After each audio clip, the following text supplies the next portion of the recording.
covered. The question remains, why weren't all these red flags enough to stop this attack? And I'm joined now by the ranking member of the House Intelligence Committee, Michigan Congressman Pete Hoekstra, and Dr. Daniel Amann is a former Army psychiatrist. Guys, thanks for being with us.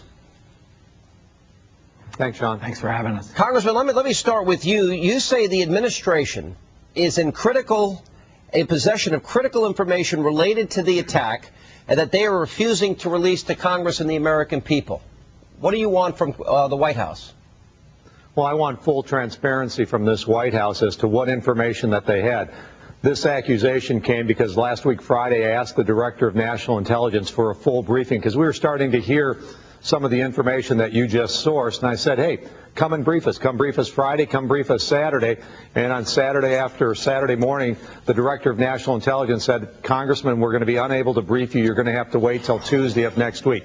That's unacceptable. The administration is required to fully and on a timely basis keep Congress informed of the intelligence information that they have.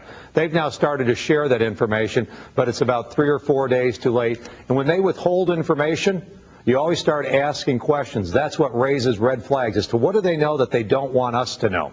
All right, but Congressman, let me ask you about this joint FBI-Army investigation that I mentioned in our opening read here tonight.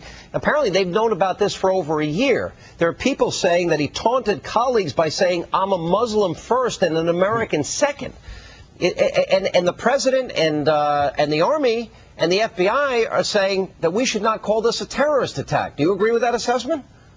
No, absolutely not. This looks a whole lot like terrorism, but you need to remember the orientation of this administration. It was a few months ago that they said, we don't want to use the word terrorism. We want to use the term man-made disaster. It's the kind of things that lead you to have a policy where they want to read Miranda rights to the people that we capture in Afghanistan, and they want to prosecute CIA agents for the things that the previous president in Congress asked our CIA people to do. It's also the kind of administration that says we're going to put hate crimes on a defense authorization bill, and then they're going to celebrate the fact that they now have an office within the CIA that's going to focus on the threat that we face from climate change. It is a political correctness that is making it unable for us to identify the real threat of homegrown terrorism. And if you can't define the threat, Sean, you also won't be able to put in place strategies to contain it and to defeat us. To defeat it. This puts us at greater risk. Doctor, this is the key question that Americans need to have answered tonight. Is political correctness, or did political correctness here, with all these warning signs that have now come out, could it have prevented this tragedy, this death, this terrorist attack that took place at Fort Hood? Well, you know, in hindsight, you can say that, but I think we don't know all the facts. Many people would say, I'm a Christian first and an American second, and we wouldn't get very upset about that. I think we have to be cautious. Doctor, wait. He was in contact with al-Qaeda, and our government knew it for a year. Do you know many people that want... that's clearly a problem. If he was in fact in contact with al-Qaeda, as opposed to he was in contact with the inman that was at his mosque. I mean, I think before we get too upset, we have to really understand all of the factors which are going to come out. I mean, clearly he was a very disturbed man that was, you know, likely taken advantage of by other people. Allahu Akbar, common cry used by Islamic extremists before they commit an attack. Apparently that is reported that was used. We have everything that we have just mentioned up to this point. People complained to Army officers and officials. They said they gave them every indication where this guy was coming from. An entire year went by.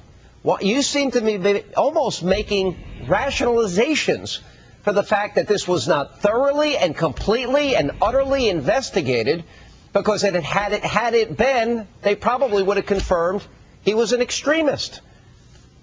Well, it certainly sounds like he was an extremist and was becoming worse as time went on. I just think you have to really get all of the information. The FBI said that they did investigate him and found that his communications with these people did not strike them as odd or unusual. Now, obviously, in hindsight, it was somebody we should have been very afraid of. Congressman, I don't see it. To me, it seems so transparent, so obvious that how they missed this, I think, is a story. And the bigger question is there a possibility that there are other Hassans in our military with similar radical views that have similarly been ignored? And are we going to get answers to that before another tragedy occurs? Well, Sean, I think it's very clear. We have similar Hassans in the United States. We did a hearing on this 3 years ago. The Al-Qaeda and radical jihadist groups are using the web to indoctrinate people around the world in radical jihadism. They don't then give orders for people to carry out terrorist attacks. They empower individuals to do acts on their own. Hassan acted on his own, but he was motivated from radical jihadism. I think you can see this in who he was in contact with, the things that he said, and the presentation and the materials that he gave to other individuals. To walk away from this and say that this is something other than terrorism, I think is a mistake. All right. We need to recognize that there are going to be more of these people in the United States. We have to use this to identify the warning signs so that we can stop these kinds of attacks earlier, because we know the symptoms and we can identify the characteristics. Well, we need to learn from this. Somebody needs to tell the White House that the war on terror continues, that these are not man-caused disasters. But guys, thank you for being with us. Good. Thank you, Sean.